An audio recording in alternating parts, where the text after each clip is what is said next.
This chapter officially introduced a major death flag for Hawks, and that is something that I want to get into in this chapter review. But before I do that, let's talk about some of the other things that we've really been introduced to going into 267, like the whole mystery between Dabi and Hawks, because apparently Hawks' name has become something that Dabi understands and knows to its full extent, whereas nobody actually should know it. People of his age especially should definitely not know about his name, because he was around the same age as Hawks, and Hawks was introduced into this program when he was, by the looks of things, maybe 6 years old, if that, which means that he wasn't really someone who had really gone to school yet. So the idea that he went to school with Dabi at a young age is something that I cannot really get behind, simply because the age just doesn't really seem to fit in, but rather I think Dabi obviously someone that has some kind of connection to the higher ups that Hawks works for directly, and that is something that's going to play a big part later on. I don't think it's as simple as him being Toya Todoroki, though I do still think that is very possible. I just don't think the mystery around Dabi's character is that simple. I think him being Toya Todoroki is something that we are going to be able to take into account, which is probably why Endeavor thinks that Toya is dead, because his identity was most likely erased, and then at some point Dabi separated himself from this association that actually hired him in the first place, much like they hired Hawks at a very young age, killing his identity, turning him into this hero known as Hawks and nothing else. Though this is all of course a theory with Dabi, like he doesn't necessarily have to be part of this association. I just don't really see a situation at this point in time where that isn't the case, because of how he knows Hawks' name, a name that no one should really know about. It should have been erased from history pretty much, but somehow this character Dabi, who is around the same age as Hawks, happens to know this name. Like, what are the odds of that being the case? Some things just doesn't add up. Anyway, let's move on. Let's talk a little bit about Hawks since we're on the subject. We saw some background with Hawks, of course, how he got introduced into this association, how he got this role to become this secret agent in the form of a hero kind of thing, where he had to abolish his name, become Hawks. Now, what's really interesting about this is the fact that he willingly accepts this role as a child, which is both kind of interesting on Hawks' end, but it's very scummy on this association's end, because they're actually pretty much using a grieving child. Because obviously, as everybody knows pretty much at this point, Hawks was saved by Endeavor at a very young age, and that caused him to become this orphan, as far as we know at least. So the fact that the Safety Commission would actually go so far as to approach a child and groom them into this agent and hero who is willing to give everything for their country, even if it, at the end of the day, that may not even have been what they wanted, if they had approached them at a point in their life when they actually could think straight and everything, but they did actually decide to approach them at a point where they're actually at their worst, but they find something good to latch on to. In Hawks' case, he wanted to become a hero like Endeavor. That was kind of what he wanted to do. I mean, every child wants to be a hero, right? I mean, that's what everybody knows this. Like, even in real life, even if you know you can't become a superhero in real life, you know that you will want to, at some point when you're a kid, want to become one, regardless of how impossible it actually is. Except in Hawks' case, living in the world of My Hero Academia, it's entirely possible for him to become a hero through hard work and a quirk. He happened to have both. I just found that whole thing quite interesting, how we actually see more about how he's being introduced into that program, like how it actually happens, rather than just knowing that they are kind of the ones who took him in. Now we actually see how they approached him as a child, and they pretty much,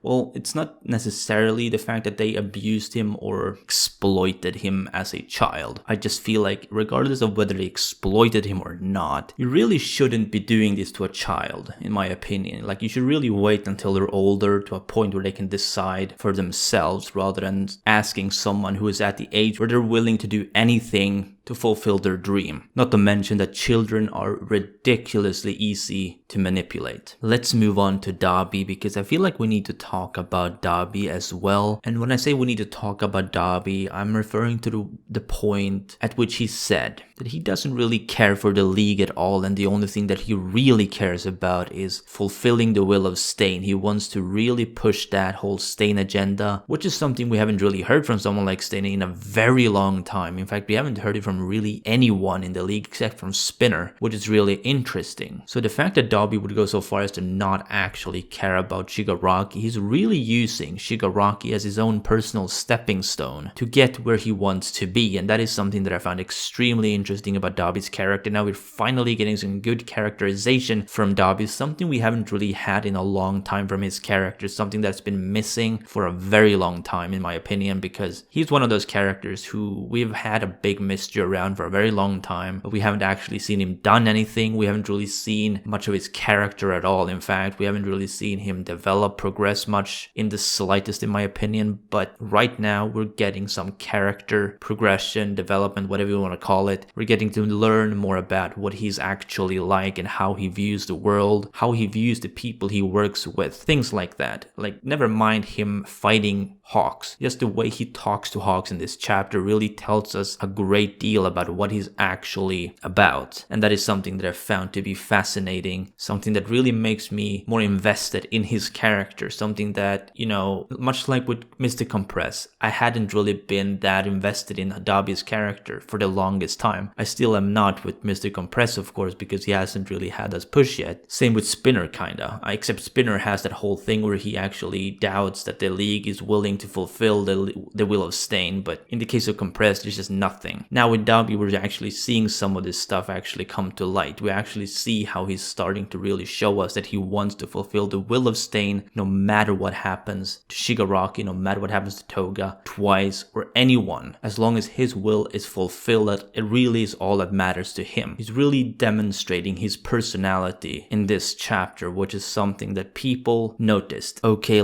before we keep talking about Hawks and Tokoyami, I want to talk about Mirko, because we had some Mirko stuff this chapter, of course, including that nice cover page of Mirko, a color page. It was really nice looking in my opinion, with that prosthetic arm and even some kind of modification to the leg, which made sense when you read past the chapter. I wonder if that's gonna kind of lead into something, whether that's gonna be like a confirmation that she's gonna survive this. I'm not really sure. Personally, I don't think she will survive, but the color page kind of hints towards it, unless it's just Horikoshi wanting to really make a nice Mirko coloring, which, you know, I can't blame him. Mirko's a nice looking character, despite what I've said long in the past, where I actually hated on Mirko for the longest time. But no, Mirko's a nice character. She looks nice. Everything's nice about her, really. So the fact that Horikoshi would want to make a color page of her specifically, it's not that surprising, really, I suppose. And I guess if she is going to die, that also makes sense why he would do that, because obviously he's not really gonna get many more opportunities to actually draw her if that's the case. Anyway, let's talk about what happened, because we obviously see how Mirko is kind of fighting these Nomus. We see how she's starting to kind of pass out in a way, like she's having a blood loss, I guess, and the Nomus are probably getting stronger, like they're getting more effective against her. Her attacks are missing and stuff like that. That is something that I really found interesting, how they're progressively getting better and she's progressively getting worse apparently, which is obviously quite reasonable when you think about it. She has lost an arm, which would make anyone to kind of lower in effectiveness, right? I mean, you wouldn't get more effective once you lose a limb, but it's also the fact that she gets more tired and they probably don't get physically tired or fatigued at least as easily as she does, especially considering they do have regenerative abilities, whereas she obviously does not. She's just a really strong woman kind of thing. And yeah, we're really seeing how she's starting to kind of end up on the losing end, and so she's starting to take measures, obviously, to kind of finish things up. Now that is what things get really interesting, because she obviously loses a leg. Well, doesn't lose the leg, but her leg gets pierced, and that is likely going to cause permanent damage given how it was pierced, like right through the leg. So I'm fairly sure that leg is not really going to be as operable as it has been up until now. Even if it like recovers and stuff, I don't think it's going to be at full strength ever. Like, she could be facing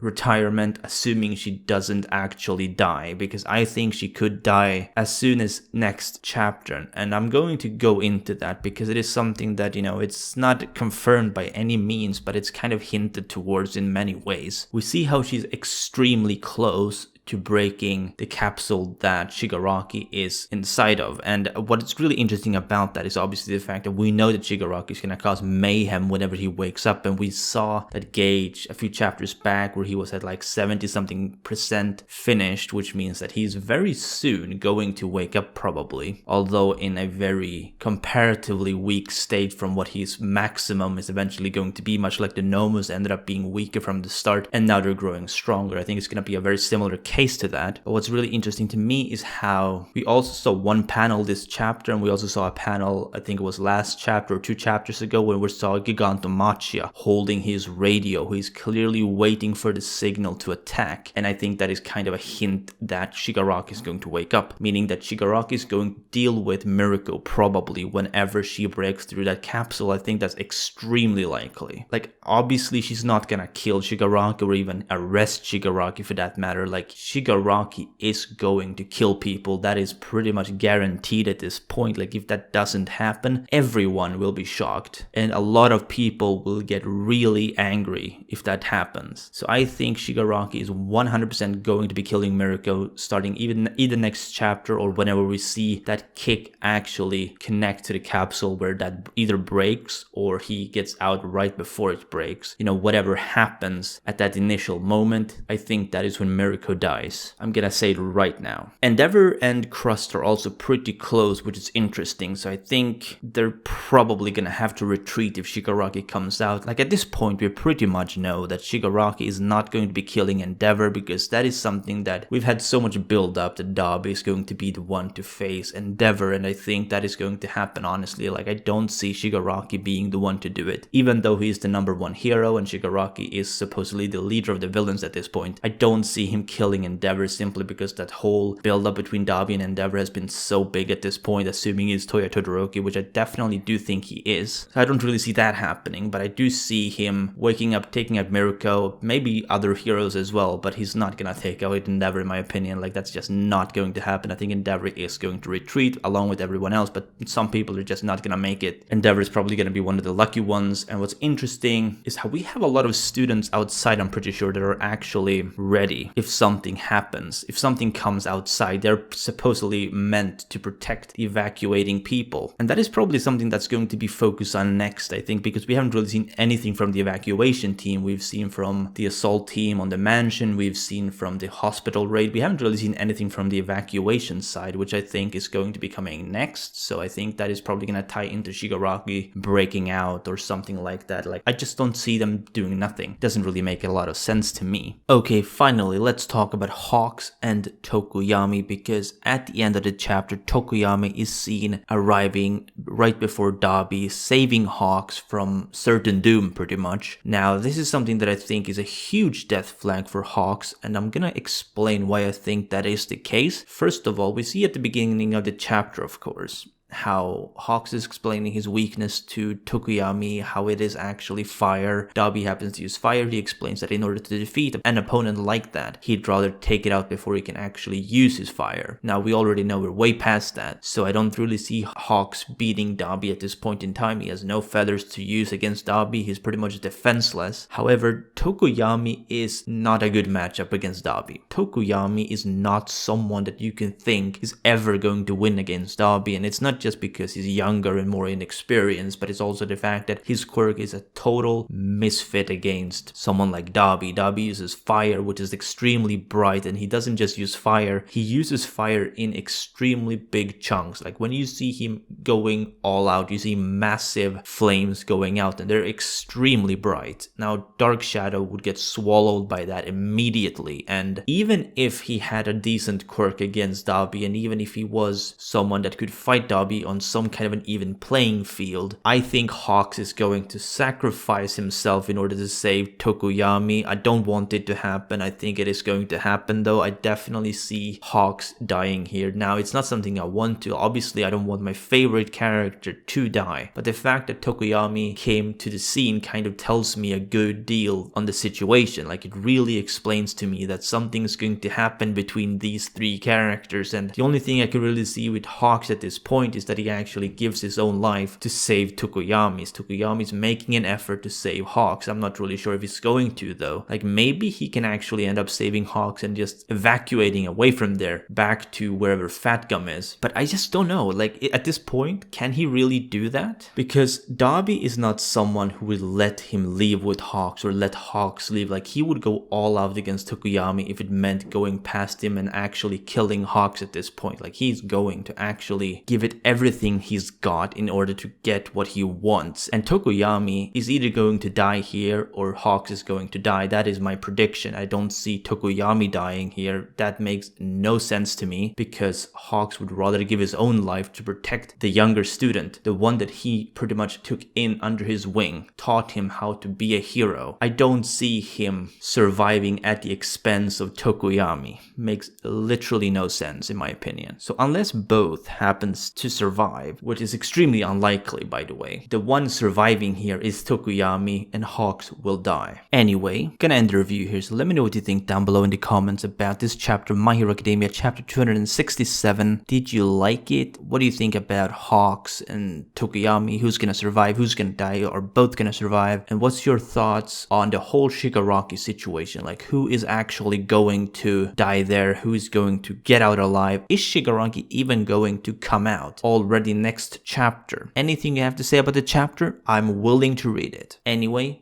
as always, if you did, be sure to Detroit smash that like button if you enjoyed and subscribe if you haven't done so already. This has been Chaotic Plus, and remember, Mirko is waifu, Toga is laifu.